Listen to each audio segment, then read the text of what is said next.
When we think about the 1929 stock market crash, it's easy to just write it off as a story of greed, right? But what if the people at the center of it all weren't just cartoon villains? What if their logic, their reasoning, sounded an awful lot like ours? Here's the thing. The real story is way more complicated, and it holds up this really unsettling mirror to our own world today. So let's be clear. Our goal here isn't to wag our fingers at the past. Not at all.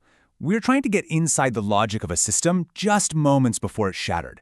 Because, and this is the scary part, that logic, well, it might just sound way more familiar than any of us are comfortable with. Really, this whole thing boils down to one big question. And it's not just about dollars and cents. It's about us, about psychology. How does this amazing feeling of unstoppable progress just curdle into pure, absolute panic? Okay, so let's dive right in. First up, we've got to unpack how a simple human emotion, optimism, right, can go from being just a feeling inside our heads to becoming the actual, literal architecture of the entire financial system. Think about that for a second. How does a collective mood, a vibe really, turn into cold, hard infrastructure? Well, let's take a look at how people in 1929 saw it. For a guy like Charlie Mitchell, a really influential banker at the time, it was all pretty simple. You had millions of everyday folks jumping into the market for the first time. To him, their confidence was the system's lifeblood. And giving them more credit, that wasn't reckless. No, that was modernization. It was progress. But okay, fast forward to today, and you've got a modern perspective from someone like investor Ray Dalio. And he sees something totally different. He says that this kind of system-wide confidence doesn't fix any problems. It just hides them. It's like it puts tape over all the warning lights on the dashboard. The cracks in the foundation, they're still there. They just stop screaming at you that something's about to break. And that, right there, leads to a massive question, one we're still grappling with today. At what point does democratizing finance or expanding access to wealth cross the line and just become distributing risk to the very people who can't handle the fallout? And here's where economist Robert Shiller really hits the nail on the head. He says that the problem isn't giving people access. That's not it. The real issue is asymmetry. It's when access grows way, way faster than understanding.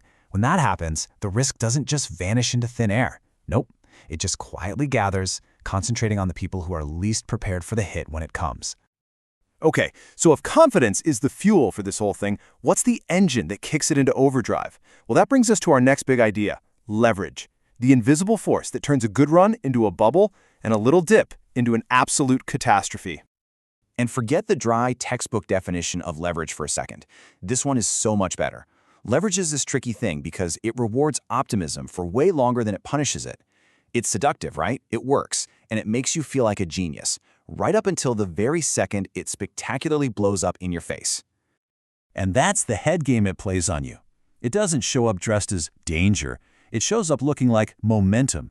When everything's going up, using debt doesn't feel like you're taking on some huge risk. It feels like you're being smart. You're being efficient. It feels like you're catching a wave, not about to get pulled under. Which brings us to the central paradox of leverage, doesn't it? Why does it feel so manageable, so rational, for so long? And then, almost overnight, it feels completely, totally uncontrollable. Well, if you go back to the 1920s, the answer was simple. Leverage was just smart business. From Charlie Mitchell's point of view, it wasn't danger, it was efficiency. You were putting capital to work, you were making opportunities happen. It wasn't about being reckless, it was about being an efficient part of a booming economy. But looking back now, someone like former Fed Chair Ben Bernanke gives us a much more sobering take. He says, leverage doesn't get rid of pain. It just saves it all up and concentrates it for one single devastating moment. The real danger isn't that leverage is out there, it's where it's distributed. It's when it silently seeps into the foundations of the system, into places you're not even watching. Okay, so you've got all this confidence, and you've got all this leverage sloshing around. What's the story that holds it all together? What makes it all feel so justified? Well, it's almost always a powerful narrative about technology and the future. And the parallel here is kind of stunning. Back in 1929, the big world-changing story was all about the radio. Today, you guessed it, it's AI. And let's be clear, in both cases, the technology is revolutionary, it's real. But the story we tell ourselves about that technology, well, that can become a kind of blank check, an excuse to believe that this time it really is different. Even back then, a guy like Thomas Lamont, a partner at JP Morgan, nailed the problem. He said, look, this vision for the future becomes a justification for today's prices. The market starts trying to price in tomorrow's world using today's imagination, and that's where things get dangerous. And Robert Shiller, again, adds this brilliant layer to it. He points out that these big tech stories don't spread through careful, analytical thinking. No, they spread socially. They're contagious. And what they're really selling isn't just a financial return. It's a chance to participate in history itself. And when you're offered that, wow, it's really, really hard to be the person in the room saying, hey, wait a minute. Okay, so let's pull all these threads together. You've got confidence baked into the system. You've got leverage acting as a hidden multiplier. And you've got this powerful story about technology changing everything. What does the past ask of us in the present? Is 1929 just a warning, or is it a mirror? So I want to ask a pretty tough question. Let's really turn the lens around on ourselves. If people decades from now rediscovered this very conversation, what would they say we got wrong about our own time? What are our blind spots right now? Well, Ray Dalio has a guess. He thinks they'd say we totally underestimated correlation, that we believed all our different risks were in their own little boxes, that they were isolated. We thought a fire in one part of the system could be contained, when actually everything was connected. All the wires were synchronized.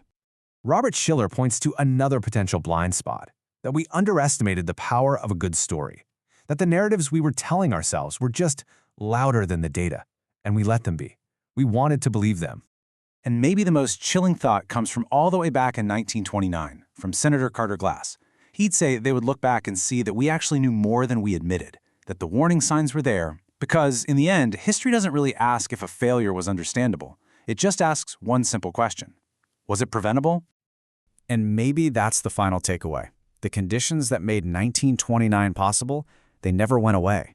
The human impulses, the optimism, the fear of being left behind, the belief that this time is different, they are as powerful as ever. They haven't vanished. They've just learned to speak a new language.